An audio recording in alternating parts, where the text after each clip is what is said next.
അങ്ങനെ grand ഫിനാലയുടെ shooting start ചെയ്തു എന്നാണ് അറിയാൻ പറ്റുന്നത്.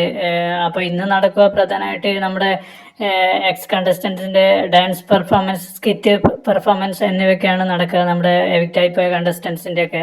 പിന്നെ അതുപോലെ കുട്ടിയകിൽ, അതുപോലെ സൂരജ്, റനീഷ, നാദിറ തുടങ്ങി നമ്മുടെ മുൻകാല സീസണുകളിലെ നോബി അവരൊക്കെ ഈ ഗ്രാൻഡ് ഫിനാലയിലെ പല പെർഫോമൻസ് ആയിട്ടുണ്ടാവും. അതുപോലെ മമ്മൂക്കയുടെ സാന്നിധ്യം ഈ ഗ്രാൻഡ് ഫിനാലെ ഉണ്ടാവും. അതുപോലെ നമ്മുടെ ഈ ബിഗ് ബോസ് മലയാളം അൾട്ടിമേറ്റിൻ്റെ ഒരു അറിയിപ്പും ഈ ഗ്രാൻഡ് ഫിനാലയുടെ അന്ന് നമുക്ക് കാണാൻ പറ്റും. ഇന്ന് പ്രധാനമായിട്ട് നടക്കുക ഈ ഡാൻസ്, സ്കിറ്റ് പെർഫോമൻസിൻ്റെ ഷൂട്ടൊക്കെയാണ്.